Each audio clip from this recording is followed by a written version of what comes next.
Position of bright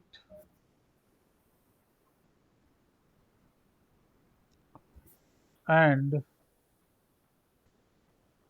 dark fringes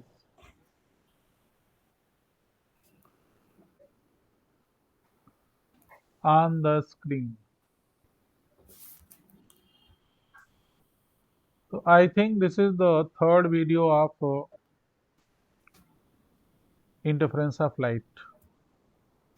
क्यों बेटा? Yes, sir. First two videos में मैंने ये बताया कि principle of superposition of wave क्या होता है। फिर मैंने एक वीडियो में आपको ये बताया उसी में कि इंटरफेरेंस की क्या डेफिनेशन है। फिर हम लोगों ने पढ़ा थ्योरी ऑफ इंटरफेरेंस। फिर हम लोगों ने यंग्स डबल स्लिट एक्सपेरिमेंट पढ़ा। आज निकालने जा रहे हैं position of bright and dark fringes on the screen.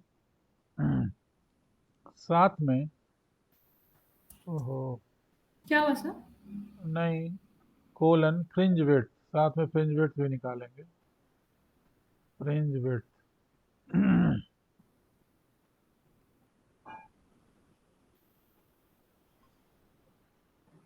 लिख लो, फ्रिंज विड्थ भी निकालेंगे। फार्मूला लास्ट टाइम बता दिया था, फ्रिंज विड्थ को बीटा से लिखते हैं। फार्मूला होता है lambda capital D by small D. इस फार्मूले का डेरिवेशन करेंगे, इस पर बेस कुछ न्यूमेरिकल करेंगे। जी सर। आज ये चैप्टर कंप्लीट हो जाएगा। Okay sir. Sir wave optics पूरा? नहीं, वेव ऑप्टिक्स में एक चैप्टर और रह जाएगा अभी, रिड्यूस सिलेबस के हिसाब से एक चैप्टर और रह जाएगा, उसका नाम है diffraction. Okay sir. Diffraction? Diffraction है, लेकिन सबसे इम्पोर्टेंट टॉपिक यही है इस चैप्टर का। इस चैप्टर का सबसे इम्पोर्टेंट टॉपिक यही है। सबसे ज़्यादा न्यूमेरिकल इसी पूछे जाते हैं, और ये डेरिवेशन भी बहुत इम्पोर्टेंट है। तो ध्यान से देखो,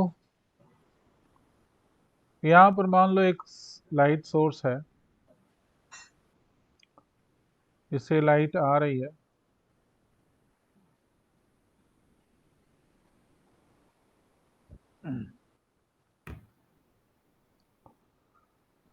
तो इसके सामने हमने एक स्क्रीन रख दिया, और इस स्क्रीन में एक होल करेंगे। इस लाइट सोर्स को एस डैश कह दिया।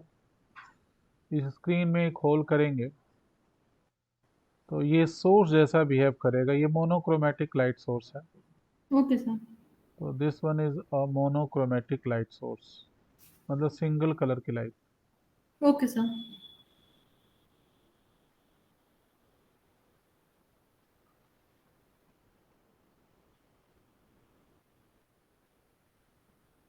तो यहाँ से लाइट हर तरफ जा रही होगी, तो ऐसे भी लाइट आ रही होगी इससे, है ना।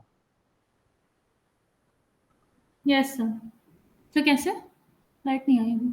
ऐसे। Yes sir.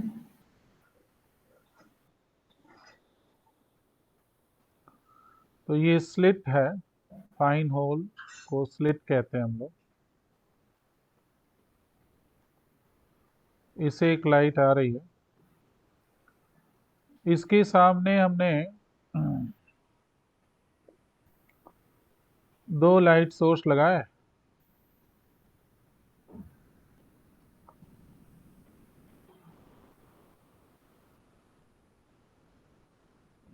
एक S1 और दूसरा S2।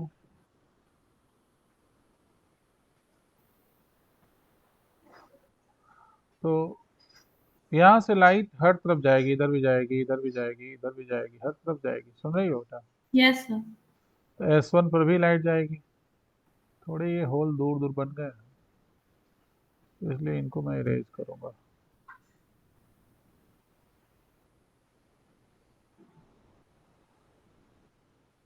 थोड़ा पास पास बना लो। इसके सामने एक और स्क्रीन बनेगी, साथ साथ डायग्राम बना सकती हो।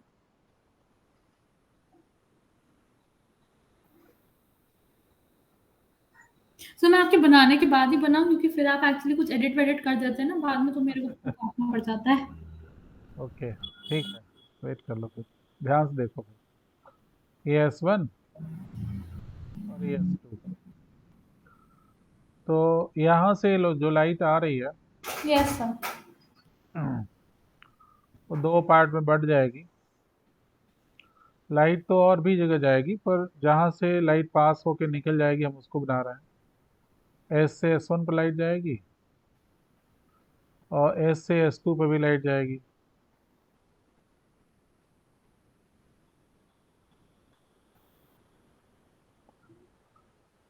इन दोनों लाइट सोर्स के बीच का डिस्टेंस मान लेंगे स्मॉल d। तो यहाँ से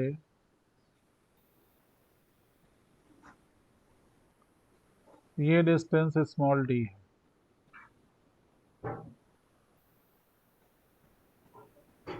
दोनों सोर्स के बीच का डिस्टेंस।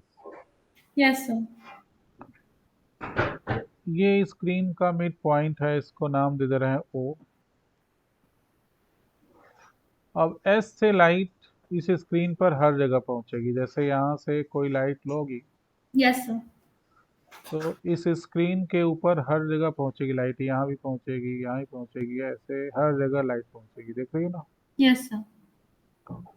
ठीक ऐसे ही S2 से भी जो लाइट जाएगी वो स्क्रीन पर हर जगह पहुंचेगी, यहाँ से ऊपर से नीचे तक हर जगह। दिख रहा है? Yes sir. ठीक है। तो एक कोई भी आर्बिट्री पॉइंट P ले लिया हमने। S1 से लाइट भी P पर जाएगी और S2 से भी लाइट पॉइंट P पर जाएगी।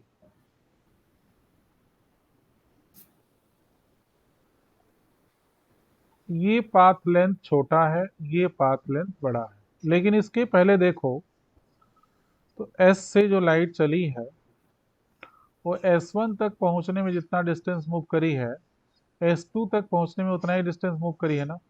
Yes sir. S1 और S2 दोनों पाथ लेंथ इक्वल है, यहाँ तक तो सेम है पाथ लेंथ, बोलो। Yes sir. लेकिन इसके बाद पॉइंट P तक पहुंचने में S1 P पाथ छोटा, S2 P पाथ बड़ा हो गया ना? Yes sir. यहाँ पर एक लाइन बनाएंगे हम थोड़ा अलग कलर से, बस कैलकुलेशन के पॉइंट ऑफ व्यू से कि कुछ चीज़ें कैलकुलेट करनी है हमको, और इसको डॉटेड लाइन के फॉर्म में दिखाएंगे।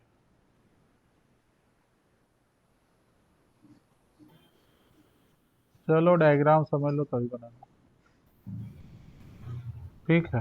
हाँ सर, क्योंकि एक्चुअली आप जैसे जैसे एडिट कर देते हो ना बीच में अपना डायग्राम वायग्राम, तो फिर मेरा पूरा वो हो जाता है, हिल जाता यहाँ से एक परपेंडिकुलर ड्रॉ करेंगे S1 से इस S2P लाइट पर। इस पॉइंट P का नाम डाल देंगे हम, इसका नाम डाल देंगे कुछ K। तो K से P की लेंथ और S1 से P की लेंथ सेम आएगी। तो यही पाथ डिफरेंस हो जाएगा S2K। देख रही हो? है। Yes sir. डेल्टा एक्स, यही पाथ डिफरेंस, मतलब एक्स्ट्रा पाथ ट्रेवल किया लाइट ने S2 से जो लाइट P पर जा रही है। O के रिस्पेक्ट में पॉइंट P की जो हाइट है उसको मान लेंगे y। Yes sir.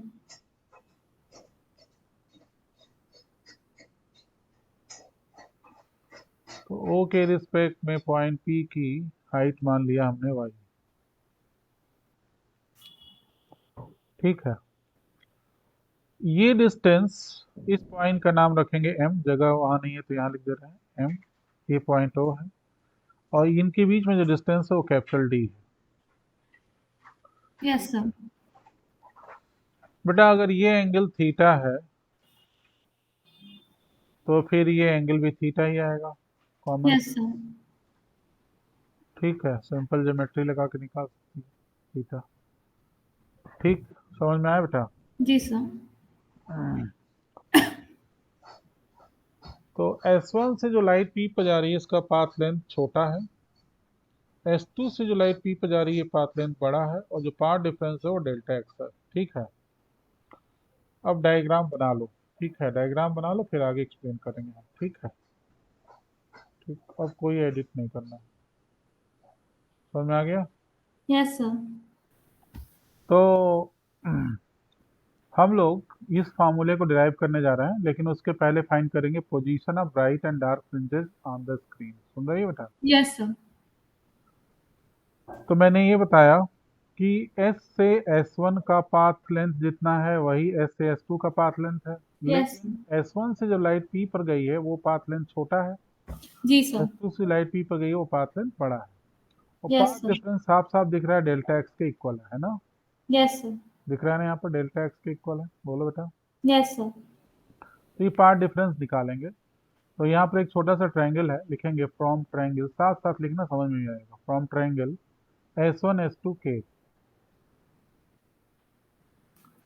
Delta x by small D sine theta हो जाएगा। Delta x by small D, angle के सामने की साइड डेल्टा एक्स, ठीक, और डी हाइपोटेन्यूस है क्योंकि ये एंगल 90 क्योंकि degree sir from triangle S1 S2 and K। है। हाँ दिख रहा है ट्रायंगल S1 S2 के। हाँ सर के, हाँ दिख रहा है, दिख रहा है, मुझे रेड S1 वाला है ना। S2 के देखो बता रहे हैं। हाँ हाँ सर दिख गया। नहीं, मैं दिखाऊंगा S1 S2 के। Okay sir. ठीक। Yes sir. तो फ्रॉम ट्रायंगल S1 S2 के delta x by D equal to sine theta. बोले बेटिया? Yes sir. तो डेल्टा एक्स इक्वल टू हो जाएगा D sine theta. Yes sir. D sine theta, equation number 1। बोलो। Yes sir. अब एक और ट्रायंगल है, देखना, M O P. M O P, ठीक, जस्ट अ मिनट, एक मिनट एक मिनट एक मिनट। अगर एंगल छोटा है, छोटा ही होता है angle, if theta is small, so delta x by d is equal to theta, equation number 1। समझ में आया था? Yes sir. अब वो ट्रायंगल लेंगे दूसरा, एम ओ पी। देखो ये एम ओ पी ट्रायंगल, देखा? Yes sir. ये एंगल छोटे ही होते हैं बेटा। ठीक ओके है, सर। तो from triangle M O P, from triangle M O P, y by capital D equal to tan theta. देख लो, okay sir. y by capital D, angle के सामने की साइड परपेंडिकुलर ये, और ये side base, is equal to tan theta. होगा ना? Yes sir. Equal to tan theta. If theta is small,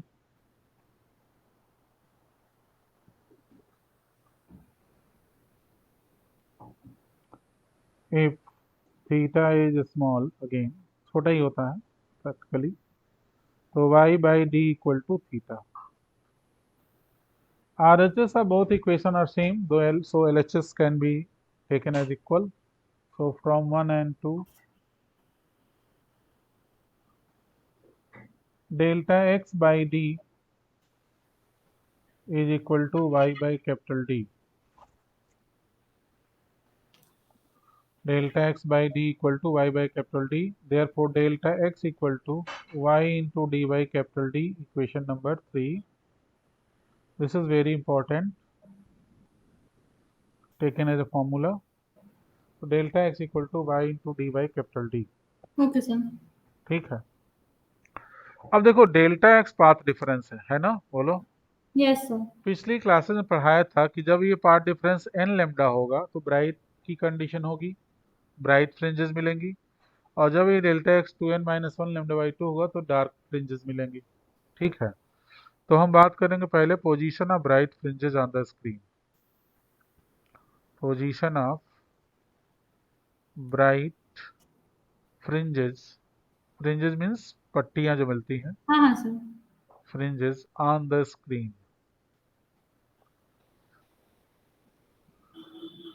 तो लिखेंगे we know that for bright fringes, bright fringes short में लिख दिया, मतलब कंस्ट्रक्टिंग डिफरेंस में ही ब्राइट फ्रिंजेस मिलती हैं। Delta x equal to n lambda, याद है? Yes sir. Equation number 4। ये वैल्यू सब्स्टिट्यूट करेंगे 3 में, पुटिंग इन 3, साथ में लिख सकती हो अगर लिख रही हो तो, नहीं तो फिर समझ ही लो।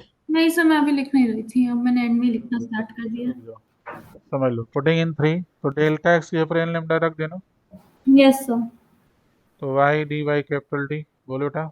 Yes sir. ठीक, यहाँ पर हमने डेल्टा एक्स के ऊपर एन लेमडा रख दिया, देख रहे हो ना। Yes sir. ठीक, तो delta x equal to n lambda y D Y capital, y के नीचे सफिक्स एन लगा देते हैं, कुछ मल्टीप्लाई नहीं किया, सफिक्स लगा रहे हैं, n th okay sir. Position of n th bright fringe, कि पहला कहाँ होगा, दूसरा कहाँ होगा, तीसरा कहाँ होगा। तो therefore y suffix n हो जाएगा n lambda capital D by small d. थोड़ा साइड में करके लिख दें, y n equal to n lambda capital D by small d. This is what position of n th bright fringe. Okay sir. ये हो जाएगा बेटा position of nth bright fringe. समझ में आया? Yes sir. ठीक है। वेयर n इक्वल टू क्या होता है इसमें? वेयर n इक्वल टू होता है, याद होगा, 0 1 2 3 and so on whole number.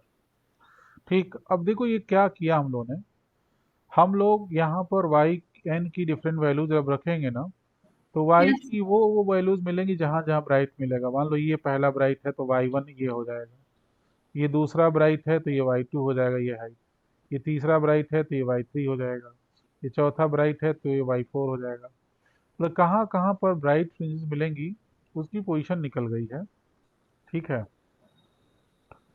तो देखना यहाँ पर लिखेंगे इफ n इक्वल टू 0, तो देयर फोर ये y सफिक्स 0 हो जाएगा ना, यस सर।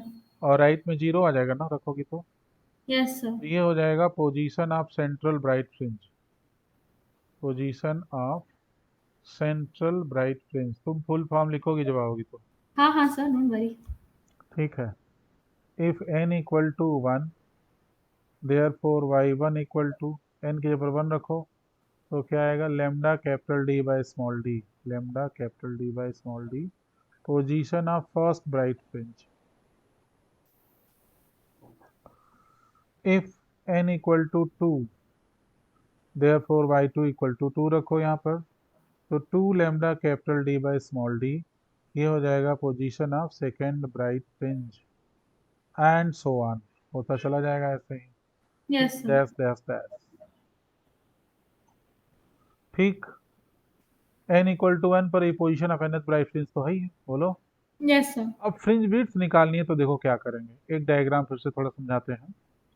कि मान लो ये हमारा स्क्रीन है, वही जो स्क्रीन अभी बनाया था, ठीक है।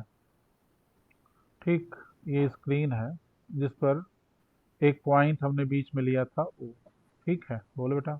Yes sir. अब मान लो यहाँ पर बना तुम्हारा फर्स्ट, ये इस पर तो ब्राइट मिल रहा है ना, सेंट्रल ब्राइट फ्रिंज ये हो गई,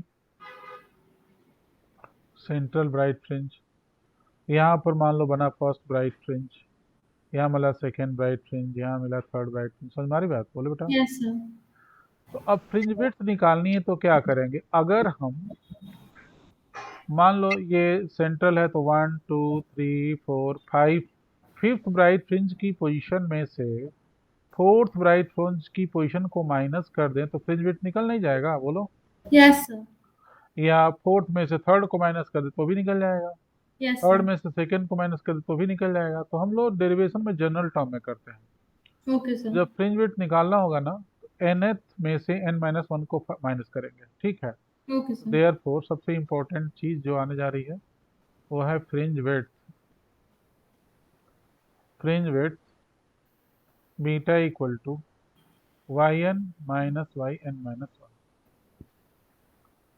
तो yn क्या हो जाएगा, n lambda capital D by small d minus n-1 lambda capital D by small d. समझ में आया बेटा? Yes sir.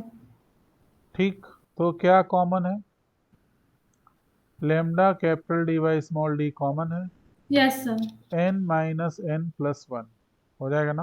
हाँ सर। n से n कैंसिल, तो देयरफॉर फ्रिंज विड्थ बीटा की वैल्यू क्या आ जाएगी? बीटा की वैल्यू आ जाएगी लेमडा, 1 बचा अंदर, तो lambda capital D by small D into 1, तो lambda capital D by small D. Yes sir. सारे वेरिएबल फार्मूले के साथ एक बार नोट कर लेते हैं। बीटा क्या है बेटा? फ्रिंज विड्थ है ना? Yes sir. ठीक। लेमडा क्या है? वेवलेंथ ऑफ लाइट है, तो शॉर्ट यस में सर। वेवलेंथ लिख दिया खाली। ठीक है। और कैपिटल डी क्या है? Distance of screen from the slits, distance of screen from the slits. From slits. Yes sir.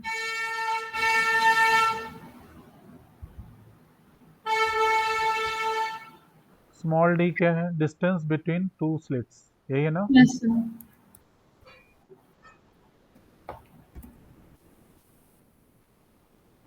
ठीक, समझ में आया बच्चा? Yes sir. नहीं आया? आ गया। पक्का? जी सर। ठीक है, लिख लूँ? तो इतना, तो यहाँ तक पूरा लिख लिया ना? Yes sir. अब हम लोग बात करेंगे position of dark fringes on the screen, और फिर से फ्रिंज विड्थ निकालेंगे। तो एक सब हेडिंग ही है, इसी का एक पार्ट है। जैसे पोजीशन ऑफ ब्राइट फ्रिंजेस था, वैसे ही position of okay sir. Dark dark fringe. Fringes था।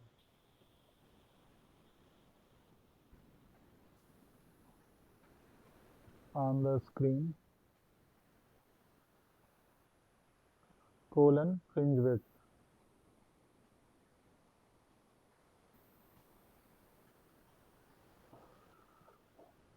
तो इसको एक सब हेडिंग के रूप में लिख लेना। Yes sir. जैसे यहाँ पर एक सब हेडिंग पड़ी थी ना, यहाँ पर देखो, position of bright fringes on the screen, ठीक है?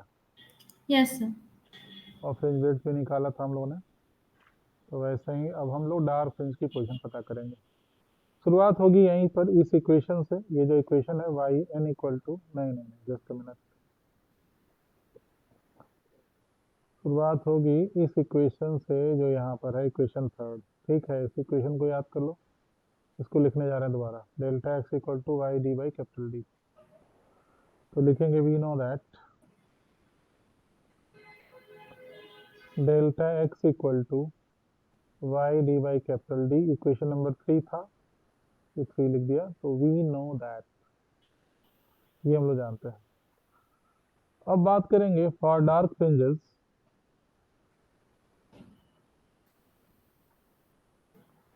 फॉर डार्क फ्रिंजेस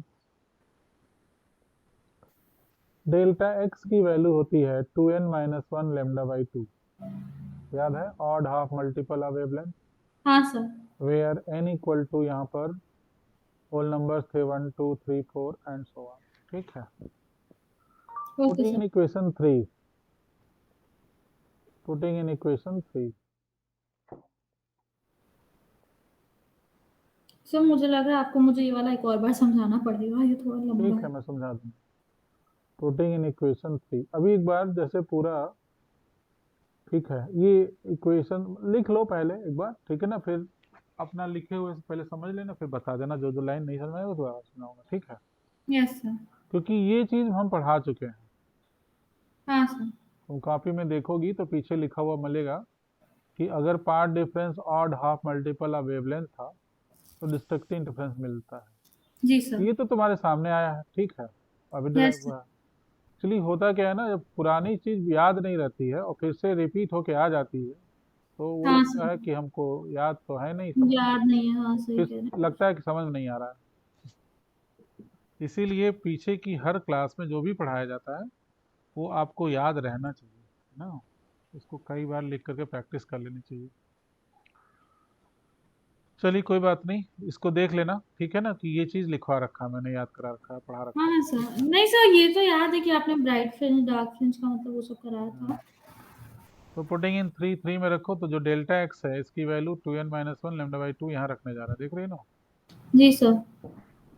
तो therefore 2n minus 1 lambda by 2, delta x की वैल्यू हो गई, राइट में y d by capital D है। समझ में आया था? Yes sir. यहाँ वाई सफिक्स n लगा देंगे, क्योंकि n की अलग अलग वैल्यूज रखेंगे तो y की अलग वैल्यूज निकलेंगी। जो डार्क फ्रिंज की पोजीशन बताएंगे।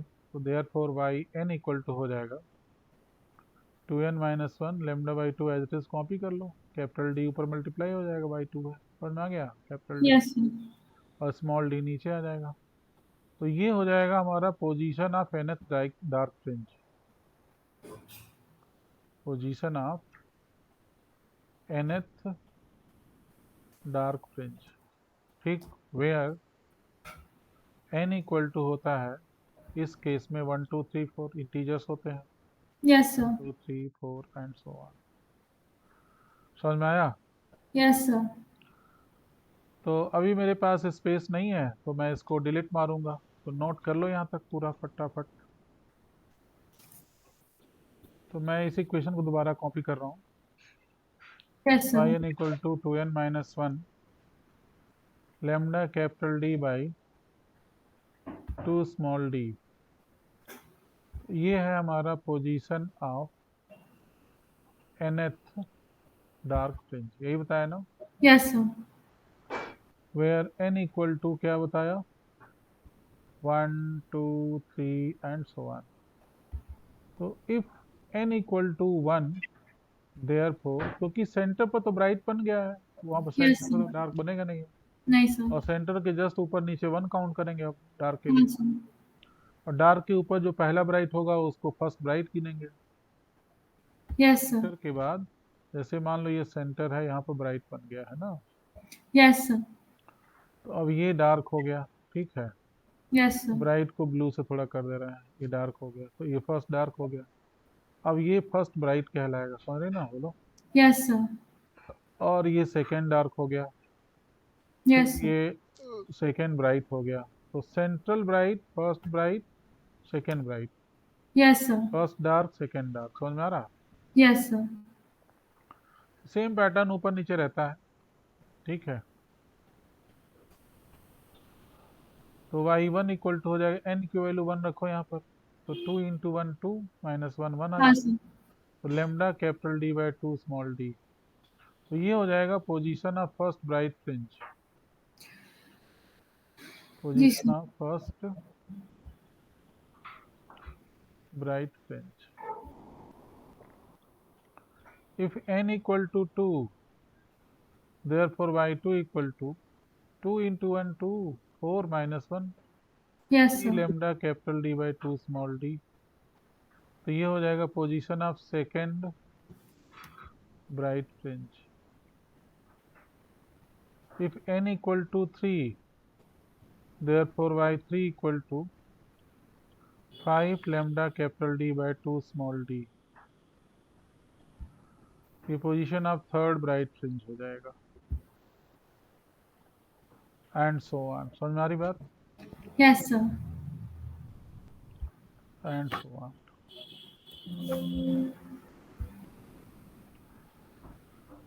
अब यहाँ भी फ्रिंज विड्थ बीटा निकालने के लिए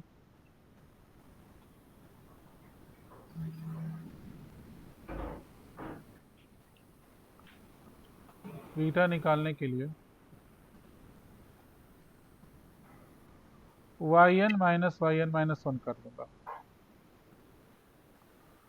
सुने बेटा। Yes sir. तो इसको सॉल्व करके भी वही चीज आती है, lambda capital D by small d, no need to do it, है ना, वही सेम फ्रिंज विड्थ आता है। Okay sir. तो डायरेक्टली यहाँ लिख दिया, है ना, जी सर। ठीक है। तो नोट कर लो इसको भी। तो छोटा कर दीजिए, हम्म। तो इसको वापस वही लिखूं पीछे जाके। तो नेक्स्ट टॉपिक है बेटा, conditions to obtain sustain interference. Conditions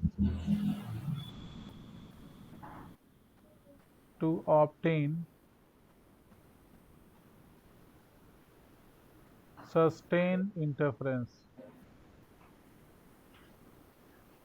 तो ये क्या होता है? हम लोग जो भी पढ़ रहे हैं वो सस्टेन इंटरफेरेंस ही पढ़ रहे हैं। सस्टेन मीन्स स्टेबल, रुका हुआ। मैं बता रहा हूँ क्या होगा, अगर सस्टेन नहीं होगा तो क्या होगा। अगर दोनों वेव्स की फ्रीक्वेंसी अलग अलग ले लें, जैसे मान लो एक सोर्स यहाँ था S1, एक सोर्स यहाँ था ना S2, बोलो। Yes sir. इसकी लाइट स्क्रीन पर मिल रही थी S1 हाँ S2 सर। की, पर ये दोनों एक ही सोर्स से प्रोड्यूस की गई लाइट थी, याद है ना? हाँ सर। तो इन दोनों लाइट की फ्रीक्वेंसी जो S1 S2 से फ्रीक्वेंसी निकलेगी वो सेम होगी, क्योंकि एक ही सोर्स ने प्रोड्यूस किया इनको। Yes sir. तो इसके कारण किसी भी पॉइंट पर स्क्रीन पर अगर किसी पॉइंट पर दोनों वेव सेम फेज में मिल रही हैं तो सेम फेज में ही मिलती रहेंगी with the passage of time. Okay sir. ठीक है, अनली थोड़ी देर तक आवाज ना करो, थोड़ी देर तक। ठीक है, सेम फेज में ही मिलती रहेंगी with the passage of time, समझ गया बेटा? जी सर। ठीक है, और अगर अपोजिट फेज में मिल रही है तो अपोजिट फेज में ही मिलती रहेंगी विद पैसेज ऑफ टाइम, समय बीतने के साथ। तो अगर कहीं ब्राइट बन रहा है तो ब्राइट दिखता रहेगा, कहीं डार्क बन रहा है तो डार्क दिखता रहेगा। लेकिन अगर इनकी फ्रीक्वेंसी में अंतर होगा तो एक ही प्लेस पर एक ही सेकंड के अंदर हजारों बार ब्राइट हजारों बार डार्क बन जाएगा। तो ना ओके सर। हमें ब्राइट नजर आएगा ना डार्क नजर आएगा, फिर धुंधला धुंधला नजर आएगा। ठीक है, ओके सर। तो ये जो कुछ भी हम लोग पढ़े हैं वो सस्टेन इंटरफेरेंस ही पढ़े हैं, बस इसकी अब करेक्ट जो है, ठीक कंडीशंस क्या क्या हैं जो हम लोगों ने पढ़ा है उसी को डिस्क्राइब करना है ठीक डिटेल में। पहला पॉइंट ये है, फर्स्ट और सबसे इम्पोर्टेंट पॉइंट, लिखती जाना तुम, हम तो केवल डॉट डॉट डॉट बनाएंगे। Okay sir. Okay sir. Okay sir. Frequency of two light waves must be same. पहला पॉइंट लिखो, frequency of two light waves must be same.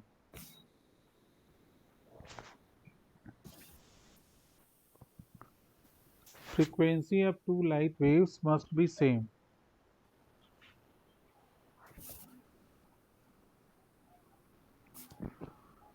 दूसरा है, two light waves should propagate along the same direction. सोचो कि two light waves two. Should propagate along the same direction. अगर मान लो एक light left to right जा रही, दूसरी लाइट राइट टू लेफ्ट जा रही है, यस सर। ठीक, या इधर कहीं जा रही है, तो इनमें इंटरफेरेंस नहीं हो पाएगा, इसमें इसमें इंटरफेरेंस नहीं ना होगा, नहीं सर। इसमें इसमें इंटरफेरेंस नहीं होगा ना, तो कम से कम एक ही डायरेक्शन जाएंगे तभी तो होगा ना इंटरफेरेंस। Yes sir. तो जो कुछ भी हम लोगों ने देखा है ना उसी को डिटेल में लिख लेना, समझ में आया बेटा? जी सर। ठीक, तीसरा देखो, तो दूसरा पॉइंट लिख लिया था, two light waves propagate along the same direction. Yes sir. तीसरा पॉइंट लिखो, the two light sources should produce light continuously. The two light sources should produce light continuously.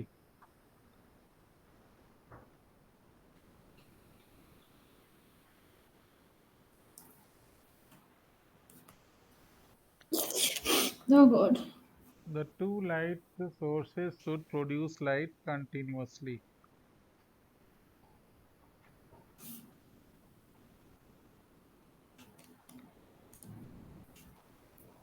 समझ आया? हाँ सर। अगर मान लो एक सोर्स S1 है, दूसरा सोर्स S2 है, ठीक है, अगर केवल एक ही लाइट सोर्स से लाइट जा रही है तो दूसरी लाइट पहुंचेगी ही नहीं कि उसके उसके साथ सेम फेज या अपोजिट फेज में उसकी मुलाकात हो कहीं पर, बोलो बेटा? हाँ सर। तो फिर इंटरफेरेंस तो होगा ही नहीं। नहीं सर। ठीक, तो दोनों लाइट सोर्स S1 S2 लगातार लाइट प्रोड्यूस करती रहनी चाहिए, ठीक ना? क्लियर है? Yes sir.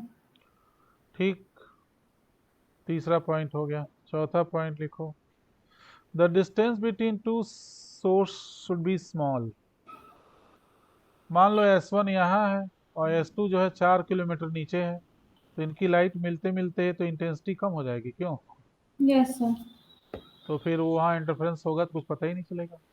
तो इनके बीच में डिस्टेंस कम होना चाहिए, स्मॉल डी कम होना चाहिए, सुन रही हो ना? जी sir.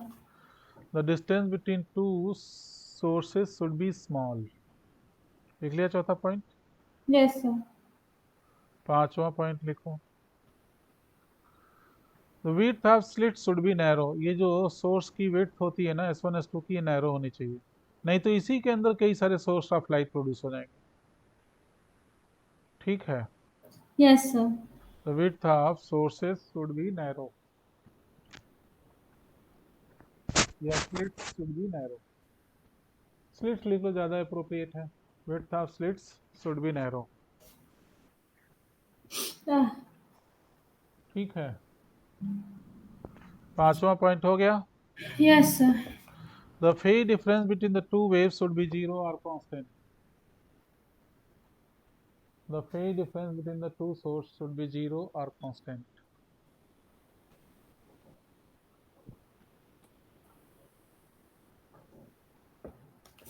The phase difference between the two sources should be 0 or constant.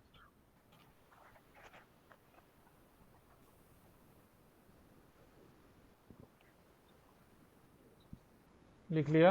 Yes, sir.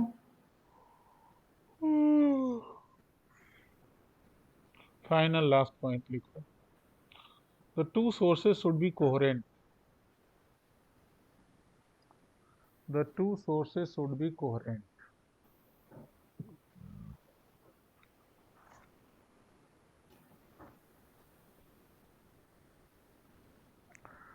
The two sources should be coherent. तो इसका क्या मतलब हुआ? अगला हेडिंग वही लिख लो, coherent sources. सारी कंडीशन को फुलफिल कर सोर्सेस को कोहेरेंट सोर्स कहते हैं, लेकिन फिर भी इसकी एक प्रॉपर डेफिनेशन है, वो लिखो. Coherent sources, COHERENT, coherent sources.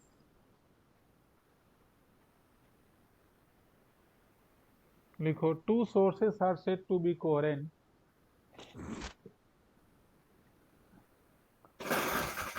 sources are said to be coherent if they produce